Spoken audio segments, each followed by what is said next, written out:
I probably wouldn't have noticed that unless I married a woman who is quite different in some ways. And it's through the contrast of being like, why doesn't she do it the way I do it? Or why doesn't this get received very well? That I start to realize, oh, this thing that I'm kind of unconsciously doing all the time, I start to notice. I have the opportunity to notice because she's mirroring something different than me. Yeah. Now it's my job to figure out how to relate in a way that essentially makes me a bigger person. The right conversation can change everything. This is Mirror Talk, Soulful Conversations.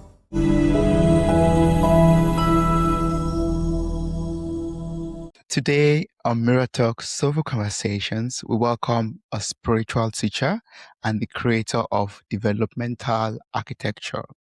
He works at the intersection of embodied awareness, relational attunement, nervous system capacity, trauma repair, and spiritual awakening. His own journey was deeply shaped by early loss, substance abuse, recovery at the age of 24, meditation, fatherhood, and years of sitting with people through their healing and awakening. His work is not about chasing spiritual highs or peak experiences. It's about creating the conditions where insight can actually become embodied. Safety, consistency, slow pacing, honest connection, and relational maturity. Blaise, welcome to Mirror Talk. It's a blessing to have you here. How are you doing? I'm well today. It's lovely to hear you give my introduction. I'm happy to be here with you. I'm looking so much forward to learning from you from, early loss and substance abuse, trauma repair, and spiritual awakening. That's something that affects a lot of us. A lot. It was unfortunately. And I hope that by the time we're done with this conversation, a lot of us have already gotten insights and tools and things that, could help us even to become better beings. But before we go into that, I would love us to get to know you a little bit better through a game of wild cards. This is always one part that is interesting to me because I mostly don't know the card I'll pick. As I'm speaking right now, I'm shuffling the first stack of cards, which is the level 1 icebreakers. I'm picking a card randomly, and I get to ask you a question. Are you ready? I'm ready. This is fun. It's fun. All right. Oh, okay. This is fun. Level 1 icebreakers.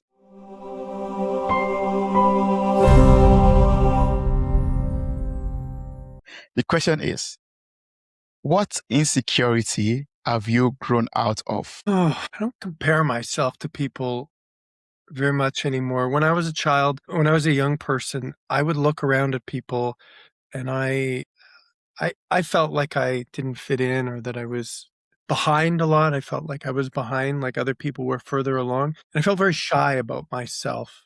You wouldn't necessarily know that from the outside, but on the inside, I didn't feel like I was good enough. And the way I grew out of that is just by becoming more connected to myself. I came to appreciate what I am. And the more I'm connected to myself, the more I appreciate what I am. And then the less I just compare myself, the more I'm able to live that all people are unique snowflakes. And I like the way you and everyone else is, and I like the way I am. So that was a real struggle as a young person that I've definitely grown out of. Thank you so much for sharing that. I mean, that's something that's very relatable, growing to love myself too, has been a journey. I had to go on myself too. So that's a very relatable answer. Are you ready for the next card? The next I'm question. ready. Level 2, confessions. The question is, what is a chance you are glad you took? A chance you are glad you took. A chance you're glad. When I was in my late 20s, I didn't have any career or a job or anything like that. And my wife said, let's move to this town in Nelson. And at the time, all I was doing was meditating. And I thought, I can meditate anywhere. It doesn't really matter where I am. So I followed her. And I'm really glad I did that. But the thing I was thinking of is I had to look for work. And I got a job working with children in the foster care system. And I didn't know anything about foster care. It's an invisible part of my society, especially to me when I was growing up. And I got the privilege of working with foster children for about 10 years. It was not something that I was looking for. Sometimes you have a good sense of what your path is, and then sometimes things just show up and become a really big part of your life. And so this is the chance I took as I got a job working in the foster care system with kids who were very, very difficult. And it shaped my life profoundly. And I was so grateful. It's not so much that I took this chance. It's more like it found me. It's like I got it. It ran into me. So I'm forever grateful for that experience. Yeah. What would you say is like the biggest thing you learned from that experience or from that time in your life? I learned how to hang out in difficulty. It was so difficult. I mean, we're talking about children who had had the worst life experiences, and they loved to tell you about it. They loved to show you. They would drag you into it. And a lot of people wanted to manage these children or found it very difficult to get close to them. But really, to do a good job, I had to get close to people who were very difficult. Like they were sometimes scary and dangerous children. But I cared about them and I wanted to do a good job. And it forced me to become very comfortable with difficulty, with emotional difficulty and conflict. And it made me very comfortable with challenging situations.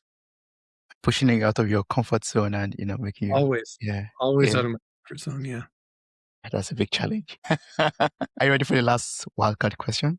Getting deep, level 3. Here we go. Level 3, yes. The question is, are you holding onto something you need to let go of? I mean, I think if I wasn't, I wouldn't be here. I think that's the purpose of life, is to continually find new things about ourselves that we are holding on to and that we need to let go of. If you want me to be specific, I can. I was just actually exploring this morning. Yeah. I am in my soul, especially, I'm very male and driven and determined. And I think this life in many ways has been set up for me to grow out of that. I'm married and I have children. I have sons and daughters, but I have daughters. And I have an opportunity to move from a much more self-reliant experience of life and kind of driven and male to a much and much more connection to the feminine. And this is a big part of the arc of my life, is to sort of let go of or soften in my sort of very male-centric way of being and to embrace more interrelationship or more connection with the feminine and with women. My life What has does been that, set up to help that happen. It's like for me, it's like you think of my soul as like a train that has a lot of momentum. And over the course of this life, it's just working on me. All the time, the things that happen work on me. I was about to ask you, what does that mean for you? Like, what shifts do you experience? What changes do you experience? Well, I think a lot of what happens in life is as follows. I have a response, a way that I want to behave, a way that I want to perceive the world. And then I realize that it works in some ways, but it also has limitations, or it might not solve a problem in my life. I have some sort of relational challenge or a misunderstanding or a place where my strategy just doesn't work that well. And sometimes a strategy can be very powerful, like being driven and being very confident in certain parts of my ability. But then the more you stay in it, you realize actually there's limitations to this. It's not the highest expression of what I could be. And life gives you hopefully years to shift from patterns and ways of seeing the world to something broader. So for me, this is realizing like there are places where, in some of my relationships, I just don't align with people that easily, or I just notice I'm not that. There's a gap. There's a gap in our connection, and it's because I'm headstrong or I just really set in my ways. And when I feel that, when I acknowledge that and I feel that, I realize I have an opportunity to do something different. I have an opportunity to shift a habit, to be maybe more gentle, more patient. And yeah, this is what my life in part is set up to do, is to help me work through the challenges that I bring into this life. Yeah. Sometimes those challenges, like in this case, they're it's not just that they're bad. I'm not just letting go of something that's bad. I'm letting go of something that can be very powerful, but maybe not so much in balance. This is the challenge that I name. There's a part of me that's not really that in balance. And a lot of the time I don't want to be more in balance. But then sometimes if you, for example, get married to someone like I have, and you find there to be, you notice the being out of balance more because you see it every day over and over and over again. And then you go, hmm, slowly you start to realize there might be another way of being. That's not, I don't have to give up any of my intelligence or ability, but maybe there's a broader way to be. Maybe there's an even more open way to be. And yes, this is part of why I'm here. Yeah. Letting go of things to align to your purpose or to the phase of life that you're in right now is what I understand. That's Yeah. right.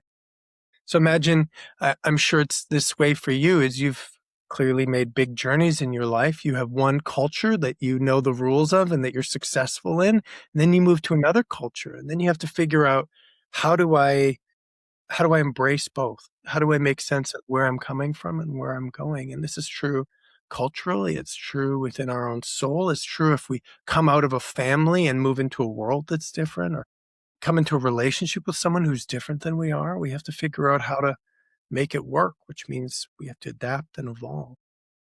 That's very true. Yeah.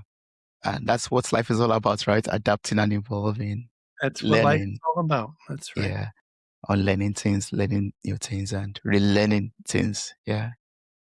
Wow. Thank you so much for answering those three wildcard questions. I've really gotten to learn some things about you that I might have not even asked, about. So that's the purpose of the wildcard question.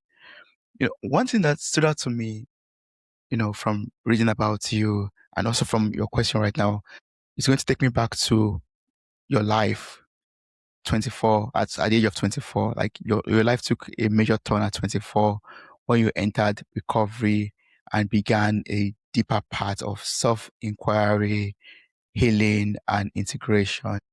So I don't know if you could take us back to that moment in your life. Like when you look back right now, what was your soul really asking for in that season? I feel like it was the first time in my life that I really began to have a direct connection with my soul. I think if I look at what happened before, in a lot of ways, although there were many beautiful things happened when I was a kid, I was very much asleep. I I kind of lost my strengths. I lost a lot of the strengths and wisdom of my soul just in the process of arriving, and certainly through the hardship I experienced as a child, or the trauma I experienced. I had a lot of problems and I didn't know why. And this is a major theme that I would express to you and your audience. Is most of the time that we have problems, I would emphasize it's not so much about what we're doing. It's actually our absence that we suffer from most of the time. It's a lack of connection to the powerful parts of ourself that really drive our life. When they are absent, as they were for me, we really struggle to do the right thing, to have meaning, to know our purpose, to live in a way that's really authentic, to live our highest self. And so I think when I was 24, I began to reconnect to something more essential and powerful about myself. And it clarified what I was doing. Being a drug user is not purposeful. There's no life purpose. It doesn't serve your evolution particularly. It's kind of a waste of time. At least that's what it was like for me. And the reason I stopped doing drugs, other than the fact that it was harmful and negative in so many ways, the reason I stopped is because it isn't really the purpose of why I'm here. It wasn't the driving purpose of my soul. It wasn't what my highest potential was going towards. So when I was 24, I began to reconnect to that, and it shaped the direction of my life. And suddenly I had something to move towards that was really authentic to me. Before, I used to try to move towards things, but they didn't really come from a deeper place. I just thought I should do that, or, it was a very mental orientation to living a good life. But then when it came from a deeper place, it was, I had real rocket fuel, and I was being propelled towards something. And this was the greatest gift of my life. I've had so many, deep awakenings and powerful experiences, but really getting back this sense of direction and my work ethic. That was the best thing that ever happened to me. Yeah, I believe that so much because, like what you said earlier, it was just like an aha moment for me. A lot of us go through life sleeping, and some of us don't even realize that we are sleeping through life. And if you don't get that awakening, which is a great gift, a beautiful gift, and to get that awakening, to wake up into what our soul is meant to do, or into what we are being called to this planet to do, into who we truly are, what we are created to be. Yeah, something you mentioned earlier that I would like you to maybe go a little bit into, if you can, please. You talked about, drug abuse and, the trauma that you experienced in the past. And from, speaking with other people that I have in the past and even see currently, a lot of them, are on the same path of, oh, I'm dealing with this issue, I'm dealing with that, drug abuse and whatnot. A lot of time it's based on, it's not their own free will, like you said. It's because of something they went through, something they are going through, or something, that they're trying to numb their feelings away from. So I don't know if you could shine some light on your own experience on what led to that and, to the substance abuse and how you were able to finally get awakened and let's go. Do you know the phrase, paint yourself in a corner? No, If I you don't know it. yourself in a corner, it means that you let's say you're painting the floor of the room you're in, and you start painting, and you end up in a corner, and you've got nowhere else to go. Yeah. This is how I I know would it. describe my early life, is that I became a drug addict, not because I wanted to be, but because I didn't really have anywhere else to go. I kept my strategy in life when I was early was to avoid pain and difficulty. This is in some ways a survival strategy. When you are traumatized, you're basically experiencing something that you can't handle. And what you do is you retreat. This always means that you leave your body and you leave the more authentic parts of yourself where there are wounds, in your heart or in your will or in your soul. And you become disconnected from that which is good in you. So over the course of the first 24 years of my life, I just kept retreating. I just kept leaving myself to avoid feeling what was actually happening for me. And so this left me with very little to do. And so when I started using drugs, the thing that really they had going for them, the attraction, was that I felt alive. It was the only thing that I could do that really made me feel alive and stimulated. And when I wasn't on drugs, I didn't feel very alive. Now, I couldn't have told you that at the time, but that's what I would say now is drugs gave me the opportunity to feel alive. Like I was present in a weird way. It was like the feeling of being present. But that's something that I should have had or that I could have had all the time anyways without using drugs. But I had lost that. And so drugs were a way for me, and addiction was a way for me to get some of that without reclaiming myself. So by the time I was 24, I had very few choices. I didn't have a lot of personal power. My life was not going well. I had retreated into a very small part of myself. When I went to treatment, they basically started to help me reclaim myself. They said, well, first you're going to have to learn how to feel your feelings and be honest with people. And I found that this was the opposite of what I had been doing before. They said, have you ever tried being honest about how you feel? And I said, no, I've never. In fact, I've been trying to not be honest about how I feel. And I realized that. And I thought, well, what if I just did the opposite? What if instead of retreating and running away from myself, what if I just faced and felt and was really honest and open with people? And I found the more that I did that, the better I felt. The more alive I felt, the more connected I felt, the more personal power I had.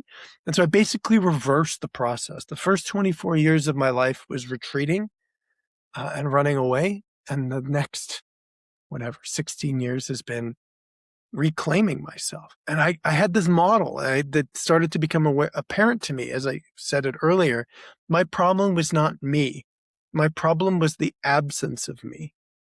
There's actually nothing wrong with me. The problem that I have is that I'm not experiencing me, that I'm living in a very small part of myself. I'm living in my head.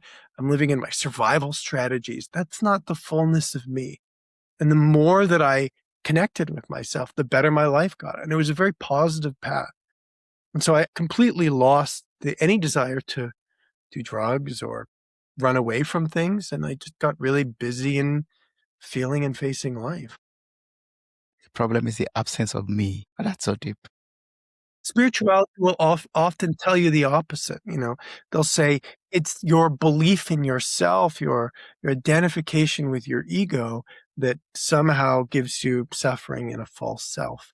And I would say, well, yeah, I think there's some very profound teachings in there that are kind of misinterpreted. Most of what I think we're doing on the spiritual path is expanding our presence. Most of what we're doing is actually taking up more space in the world, not less. And this is what I encourage, is that as we learn how to take up more space within ourselves, to be more present, we access more of our intelligence. And our identity shifts because the bigger we are, the less we hold ourselves in these small and confined ways, the less we define ourselves by any quality or way that we are. We become bigger and bigger and more alive and rich. And this is how essentially we access our meaning and our purpose and our direction and our intelligence.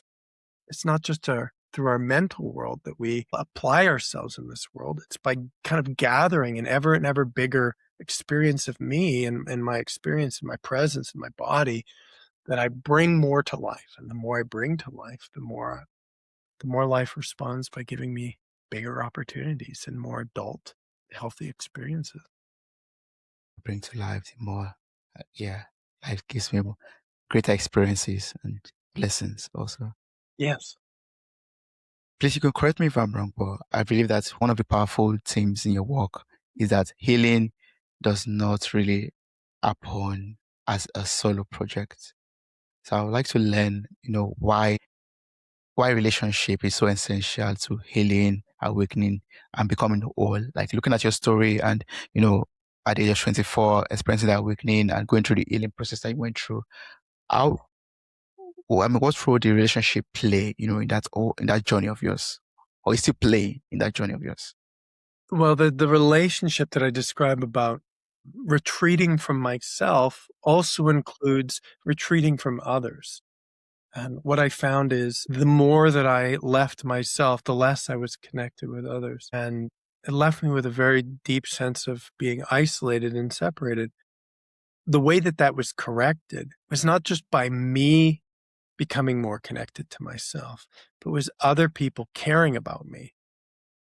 And, the way I started, the very first journey was I had people all around me who were struggling with addiction.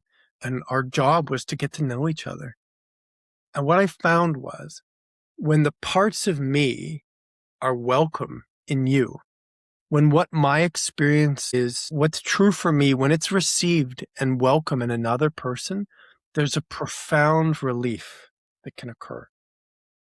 And I didn't understand this very well at the time, but I realized like every time I tell somebody something about myself and they receive it, they respond to it positively, I feel more safe to be myself and I feel more alive. And so for a long time, I used this ability for people to help me. And I also enjoyed reciprocating. I also realized every time I care for somebody and I receive someone, they feel more safe and I feel more connected to them. And I thought, wow, this is such a wonderful mechanism. But as I came to understand trauma, later it became I moved on from the experience of recovery as a focus of my life and moved much more into a spiritual practice of meditation and an understanding of trauma through somatic-based practices. I came to realize that my body, my inner world, this thing that I had retreated from, is by nature, its job is to relate to others. It's part of life. Just like my phone is designed to connect to the internet, my body is actually designed to connect to this thing called the field or the relational field. There's a whole dimension of consciousness, the place where we feel connected that I didn't know anything about. But I was suffering not only from the absence of myself, but my absence from being connected to other people. And so what I would come to say is that when we want to heal, we want to do two things. Is one, we want to be more connected to ourselves and have more self-love and more self-awareness. But the second thing is we also need to be more part of life. We need to be more seen, more connected, more understood, because my development actually depends, especially in childhood, it depends on being seen and being connected. When we are seen, when we are connected, it gives us the ability to stay with what we're experiencing. It supports our own ability to be with ourselves. When we are not seen, this really impacts the way that we feel ourselves. The simplest way to describe it is that my body is not actually separate. It's part of this field of interconnection. That's why when people love and care for us, we feel good because we're not actually separate from. And the more that I turn towards this, the more I realize this is something that I can actually learn to feel. So as I am sitting here with you, or when I sit with people I work with, I actually feel out into life. I feel into a bigger space. I feel the place where we are here together. And I found this deeply moving and deeply satisfying, but also deeply transformative for my body. I'm designed to be part of life. You think, well, what does that mean? We look outside my window, there's a whole nature, there's trees, and none of them survive by themselves. The trees don't survive without the soil. The trees don't live, or the grasses don't live without rain and sunshine. We take that for granted in nature. But when we think about our own bodies, we tend to think about ourselves more as my health, my well-being. We tend to forget the impact that our early life experiences and our connection to our parents. We tend to forget about what happened to our ancestors or what happened in the history of our nation, our world. We often don't feel that all of these forces of what's happening all around us shape me. I'm not shaped just by my behavior. I'm shaped by the whole world that I grew up in. So, for example, I grew up as a really challenged drug addict. Was it because of what happened to me? Yes, but it was also because of what happened to my father and what happened to his father and what happened between my mother and my father and what happened in my culture in general. All of these forces shaped me, and I didn't feel that for a very long time. I thought it was me. I thought I was weak and that I was making bad decisions. But as I grew further, I realized I was affected profoundly by living in an unhealthy world, by living in an unhealthy field. The lack of health and capacity and awakeness of others deeply affected me early in life and shaped the being that I became. It shaped my strategies. It shaped the way that I related to the world, and it shaped the pain that I held. This is my inheritance. I inherited this from my world. To reverse this process, I came to realize when you put people in healthy containers, healthy connection, in places where they are seen, where they are cared for, where people can feel with them, their body makes a very different choice. Our body chooses health when there is the availability to share and be cared for. It opens up. Our body wants to be open. Our body wants to be expressive. Our body wants to grow and be big. We want to be our best self. And so what relationship can provide are the conditions for that, the natural conditions that allow us to thrive. Again, if I wanted my plant to be really healthy, I wouldn't just tell my plant, be healthy. I would say, I'm going to provide it with all the nutrients that it needs, and it's going to do its part. One part are the nutrients in the environment, and the other part is the impulse of the plant to grow. And if it wasn't growing, the first thing I would think about, am I giving it enough water? Am I giving it too much water? What's going on in the soil? What, is it getting enough light? Is it getting too much light? I would immediately think about the conditions that the plant is in. I wouldn't just blame the plant for not growing properly. I would say, how can I set this plant up for success? So relational practice is an understanding that our bodies are interrelated. Our consciousness is interrelated. Our emotional process is interrelated. And when we set people up for the best relational experience, they have the best chance of making a health response, of doing things that support their best interests. We come to realize every human being wants to do the right thing. They're born to do what's best for them. That's the impulse of life. And we can support each other to live that by caring for each other, essentially, by seeing and caring for each other. That's a very, wow.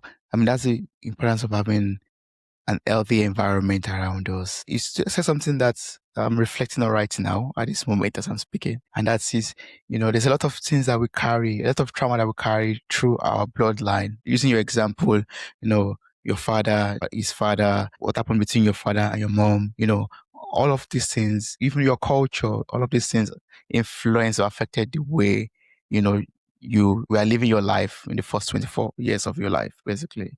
And so, some of us are not fully aware of this, that even subconsciously or consciously, a lot of things that have gone through our bloodline or are happening around us at the moment influences the choices that we make in life and how we show up in life. Yeah. And moreover, where that pain really shows up and where all the difficulty of those strategies show up is when we go to live in relationship with other people. Mm-hmm. We have an employer, or when we talk to our parents on the phone, or when we get into a romantic relationship, all these habits and conditioned behaviors start to show up. And so the other thing I realized is connection and participating in a life is a really good way to mirror what is actually happening in us. The more that I participate in life, the old saying is, you have a relationship with someone for a year, a romantic relationship, and everything's great.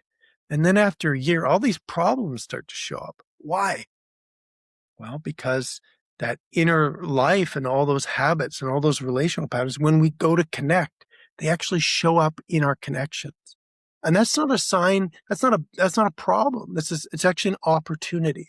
So this is the other thing that I realized is when we relate to people, our whole inner world comes to life and we tend to see ourselves more deeply. And so I thought early on in my journey, maybe I should just go meditate and sit this through. There's this idea in meditation, in many schools of meditation, that if I just sort of sit there long enough, my whole nervous system's going to unwind and all my karma is going to rise up. Everything's going to open up and I'm going to work through it all. And meditation is very powerful. But what I find is that when you just get married, or when you take your kids to the park, or when you call your mother on the phone, all these things are coming up anyways. They come up, they're triggered or activated when we go to participate in our life. And again, that's because our body is relational. Its job is to respond and to participate in life. So by participating in life, we see ourselves more clearly. And I find there are so many things that happen in meditation that are beautiful, but often many of the things that we need to see about ourselves don't come up. They don't come up because we're not faced with connection with anybody, where there's no reason for us to feel sad or joyful or angry because we're just sitting there by ourselves. We're very isolated. When we go to connect, we tend to run into our stuff. And this is actually very positive.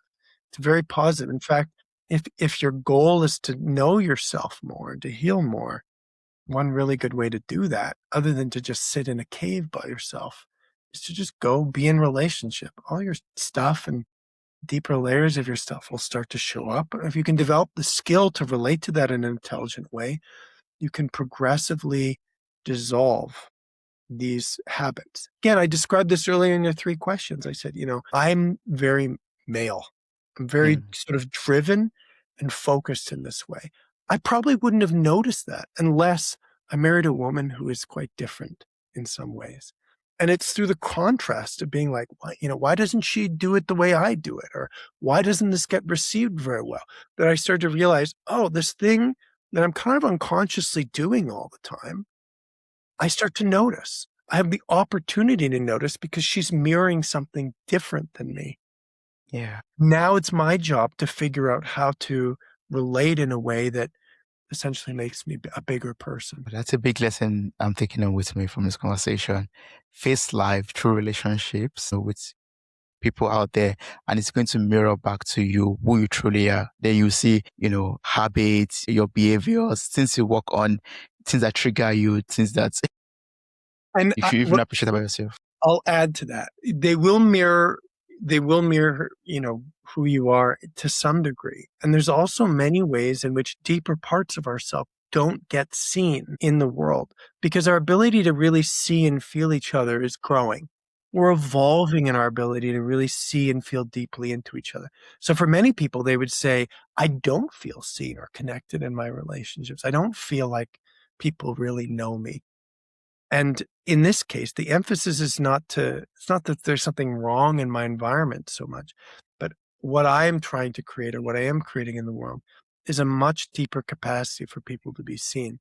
So when I help people, most of what I do, or a big part of what I do, is I help see people more deeply than they can see themselves. It's my gift and my skill. So on one hand, yes, absolutely. We go out into the world and we face life and we learn more about ourselves and we feel more about ourselves. But it's also very important that we have a practice that really helps us sink more deeply into ourselves to discover more. So often what I feel is not so much the deeper part of myself, but the gap. I feel like the place where I'm not feeling the deep part of myself. I think, why is this relationship feel not very satisfying? Or why after conversation do I keep thinking about what I said to that person or what they said? It's an opportunity to learn more about myself. That often doesn't happen in life itself. Often life is a call to experience ourselves more deeply. So what I am creating in the world is a place where people can discover themselves. And this is most of what I help people do.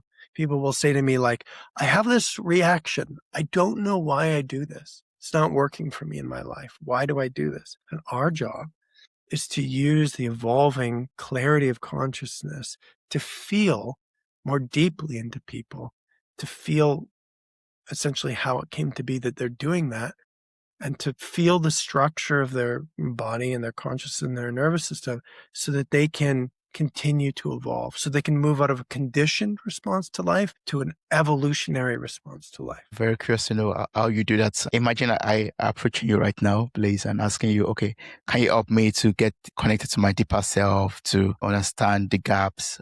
What's really the first thing or the first step for me to take? First step is that our thoughts, our feelings, and our sensation have to become more unified. So often many of the problems people have, they hold mentally. They hold very mentally through their thinking and their self-reflection and their ideas about themselves and life. First thing we have to realize is that our thinking, our feelings, our sensations are part of one nervous system. They're part of one body. And as we learn to become more connected to our body and more connected to our sensations, we help bring our thinking and our body together. And from here, there are two principles that are very, very important in discovering more about ourselves. And the first is that everything that ever has happened is stored in my body.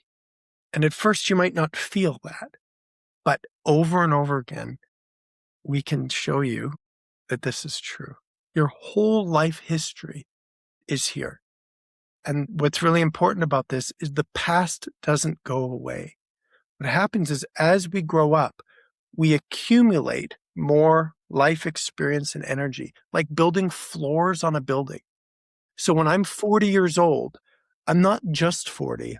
I'm 40 and I'm 39 and I'm 38 and I'm 5 and I'm 4. And as I described, I'm what happened to my parents and what happened to my grandparents. So when we learn how to connect to our body in this way, and we learn how to feel more deeply, we realize that we can access this whole living history. We can access every floor in our body consciousness, in our development. So imagine that you say to me, you call me over, I'm a plumber, and you call me to your house and you say, there's no water coming out of my tap.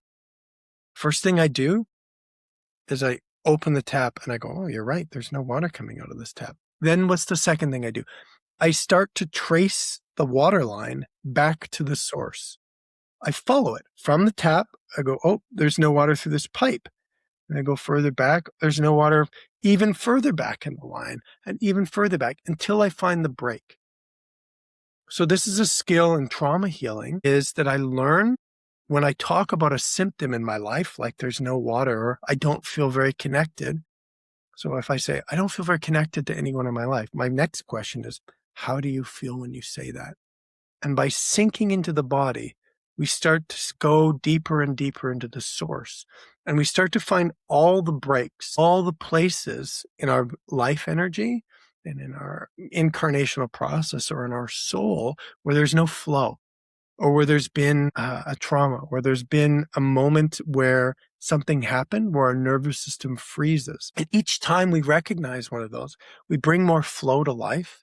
We integrate a part of ourself that's been forgotten. So this is a skill that I very much believe in and teach. Again, one strategy is to say, if I sit here in my meditation practice, all those things are just going to come up and they'll sort of work through themselves. And I don't find that to be true. It's partially true, but not fully true. The other skill is learning how to map my whole life history and the history of my parents and those who came before me. So I'll give you an example. Something happened in my life, as a father, I've had a lot of pressure on me, to provide for my family. And I go, this is really stressful. And then as I feel this stress, I start to realize that this is in part, the stress that I have carries because of the challenges my father had and the challenges that my grandfather had. And I started to very deeply resonate and feel like that the pressure that they felt as fathers is something that I've inherited. And I learned to realize it's actually not the present moment. It's actually not what's happening now that has me feel so afraid or concerned. It's actually something that happened in the past. Again, it's like tracing the present moment back to the place in me in the past where there's an activation or a freeze or a conflict. And by integrating that, by feeling it, I relieve my fear of the present by relating to my fear in the past. I relieve my anger in the present by relating to my anger in the past.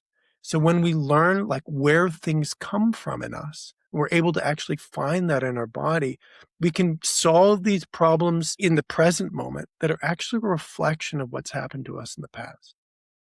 And again, this might sound very abstract, but as you practice it, you realize that the past doesn't go anywhere.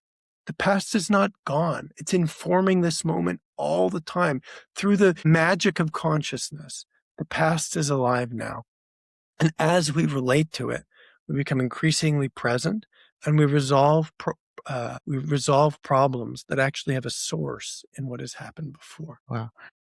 The illustration you gave about, being at the age of 40 and then you're not just 40 years old, you're 39, 38 and all the way down, down, down. That's very profound. Like, I mean, your past forms who you are, or it also lays a foundation upon which Yes. you are building on at the moment. I'll That's very add one part to it. So one part sounds like we've got all this work to do to fix a shaky building, right? And it Yeah. sounds like hard work. But the other part is it's so beautiful to feel yourself as a kind of web of life, as a presence, as a field of presence that includes now, the past, your soul, the higher dimensions of consciousness, to feel that as your body, to go from my body as a solid object to my body as this really extraordinary field of presence is inherently satisfying as well. So it's not just about solving problems and doing work. It's also about becoming really sensitive. Again, as I described, I was a drug addict in part because I cannot feel. And I would tell you today that my experience is more beautiful and more alive than any experience I ever had using drugs. And it's just because I have learned to feel. And I've brought myself to a much higher state of life. And this higher state of life is both inherently beautiful, it feels good, but it's also very functional. It also means that you bring a lot of yourself to life. Bring a lot of yourself to life. I'm really grateful for this wonderful conversation. I have 1,000 more questions to ask you, but we are unfortunately out of time already. So for people out there who have more questions, who want to work with you, connect with you, get to know more about developmental architecture that we didn't even talk about in this conversation, Well, what's the best way to connect developmental with you? architecture is one of the many programs. As you have many questions, and I would say I probably have a different program for those questions too. Developmental architecture is this idea of our body as a building and learning how to actively map out our whole history, to be really present in our body, to bring all parts of ourselves online. The idea that we have this inner architecture, and it's one of the programs that I run, but again, there are others. You can go to blaise.kennedy.com and look at all the programs that I run, and I teach meditation. You can come for free. In fact, that's why I have to leave right now, as I'm hosting a meditation. And you can also meet with me anytime. I'd love to just meet with you and talk. If this resonates with anybody, you can come hang out with me and we can talk about it more. And to you, I would say, if you want to have me back to talk about all the other things, I'd be happy to come back. There's so many other things we could talk. Yeah, there's a lot of more things we could talk about, but I'm really grateful for this conversation. Thank you so much for teaching me about, what it means to have relationships in one's life, and how life mirrors back to us what we have to work on, and our past forms who we are today. And yeah, a lot of things, great things. Thank you so much. I appreciate this.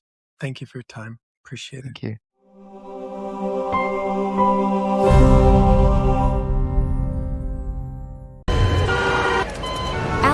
Companion is now live on the App Store. A calm biblical wisdom companion for money, work, purpose, generosity, stewardship, and life decisions.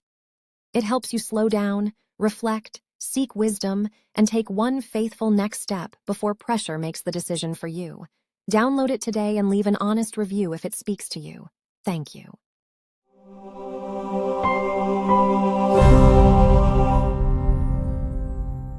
If this conversation resonated with you, consider following or subscribing to Mirror Talk on your favorite podcast platform.